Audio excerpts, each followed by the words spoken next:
बात ऐसी होती है 18 साल तक जो आदमी इतने अच्छी तरीके से इतने सारे लोगों का प्यार बटोर सकता है। अब आप सोचिए अब जब बालिग हो जाएगा तो क्या करना होगा।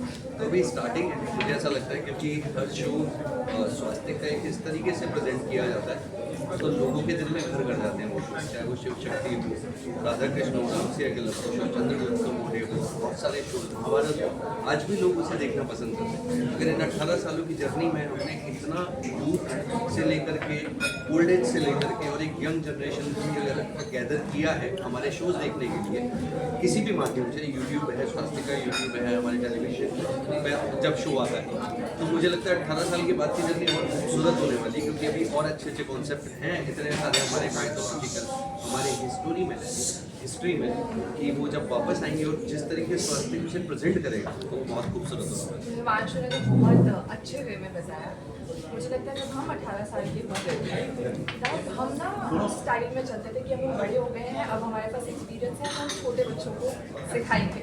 तो मुझे लगता है कि जैसे 18 साल स्वास्थ्य को हो गए हैं, आज तक हमने कितनी कहानियाँ सुनाई हैं, दिखाई हैं, अब साइन है जो यंगर जनरेशन है उनके लिए कुछ किया जाए, हमसे सीखें और जो हमारी स्टोरीज है फिर से फिर से आए और उनको भी सिखाया जाए कि हमारा धर्म क्या है, हमारा कर्म क्या है इन अ मॉडर्न वे।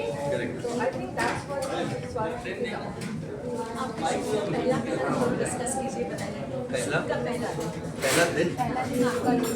पहला दिन हमारा रोल था राधा और कृष्ण का, जो आपने बड़ा खूबसूरत शो था और वो हमारे लिए भी बहुत बड़ा दिन था क्योंकि जिस तरीके से उसका कैनवास था शो का और हमें जो प्रेजेंट करना था जैसे कृष्ण और राधा, तो हम डरे हुए थे बेसिकली कि अभी क्या होने वाला है, किस तरीके से होने वाला है, क्योंकि एक अगर आप खुद भी अगर उस शो को देखेंगे पहले एपिसोड को तो आपको ऐसा लगेगा वो एक पेंटिंग की है किसी आर्टिस्ट ने। तो हमें उतना पॉइज होकर के, उतना प्योरिटी के साथ, उतना लवेबल होते हुए उसको प्रेजेंट करना था क्योंकि वो कहानी थी हम प्यार कैसे दे पाएंगे, प्यार क्या है उसके ऊपर। वो एक डायलॉग भी था कृष्ण का कि पाने को ही प्रेम कर है जबकि ये है रीत, राधा कृष्ण पाने को ही प्रेम करे जबकि ये है रीत, प्रेम अर्थ समझाएगी अब राधा कृष्ण की प्रीत। तो जैसे हिमांशु ने कहा तो मैंने ये कितने दिन में हिंदुस्तान की हर एक लड़की बचपन से राधा बनना चाहती है, तो मेरा भी वही सपना था। तो सबसे स्पेशल जो हुआ था मेरे साथ उस दिन मेरा बर्थडे था 26 जुलाई, तो मैं सुबह 8:30 बजे चली गई थी शूट पे और मैंने राधा का कॉस्ट्यूम पहना था और जो मेरा पहला शॉट लगा था वो रात के 12:30 बजे लगा बर्थडे के बाद। तो मैं पूरा दिन वैसे बैठी थी। तो बोला जाता ना बहुत फेमस है कि एक्टर्स वेट नहीं करते हैं, तो मेरे पास जो भी आ रहा था, मेरी मॉम भी साथ में थी, तो उन्होंने बोला कि बेटा तू थकी नहीं। मैं पूरे टाइम चेयर पे बैठी थी, मैं खुद को देख रही थी और मैं सोच रही थी मम्मा ये मेरा बचपन का सपना था कि मैं राधा बनना चाहती हूँ, मैं पूरा दिन राधा के कॉस्ट्यूम में हूँ, इससे बेटर बर्थडे गिफ्ट क्या हो सकता है।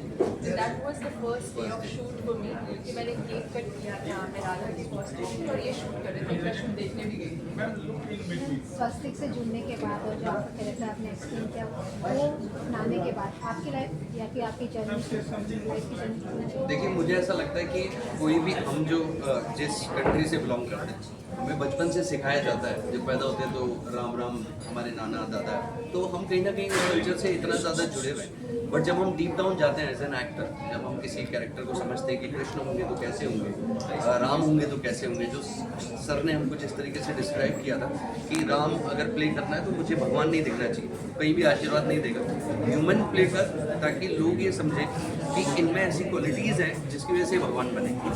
तो वो खुद हमारा अपने आप से रोज़ाना का एक लर्निंग होती है और जितना कोशिश कर सकते हैं हम उसे अपनी लाइफ में रखने की कोशिश करते हैं।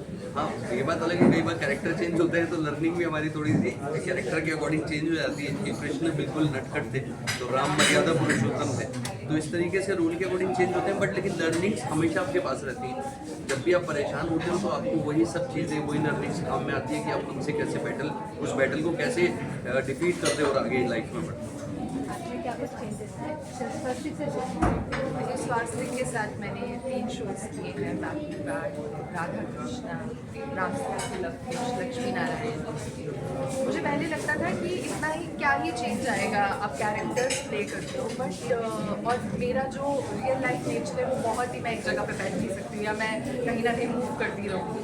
बट मुझे प्रेम का मतलब राधा ने सिखाया है, धैर्य का मतलब सीता ने सिखाया है, और लक्ष्मी ने ये सिखाया है कि कर्म करोगे तभी लक्ष्मी आएगी। और जब मुझे लगता है ये हमें जब हम कैरेक्टर्स करते हैं मेरे नॉर्मल रोल से बहुत डिफरेंट होते हैं, क्योंकि जब हम उनको रियल लाइफ में अप्लाई करते हैं तो हम एक बैलेंस बना सकते हैं, एक स्पिरिचुअल लाइफ का और आपकी नॉर्मल जो मटीरियलिस्टिक एक ग्लैमरस वर्ल्ड है, जिससे समझ आता है ये सब बहुत ट्रांजिएंट है। जो सीख है वो यही है कि अंदर पीस रखिए, धैर्य रखिए और वैसे ही अपनी लाइफ जिए।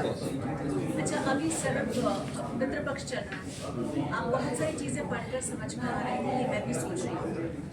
आप कोई पढ़कर ऐसी- समझ कर आए जब आप करते हैं तो हुआ करते ही हाँ, हैं। Okay, okay. पितृपक्ष में कोई ऐसी चीज़ है जो आप मानते हैं या जो चीज़ नहीं करते हैं? नहीं, पितृपक्ष हैं तो अभी मतलब श्राद्ध होते हैं हमारे अभी पिछले श्राद्ध 2-3 पक्ष भी दिन। जो कहा जाता है। हाँ, जो हमारे दादी और नानी वगैरह का दादा जी का वो श्राद्ध हमें पता है कि वो किए हैं, और कुछ ऐसी चीज़ें होती हैं, नई चीज़ें आपको नहीं करनी चाहिए, ऐसा कहा जाता है पितृपक्ष। तो वो सारी चीज़ें जो रीति रिवाज चलते आ रहे हैं और बड़े बुजुर्गों से आ रहे हैं, और हम उन्हीं को तो फॉलो करते हैं।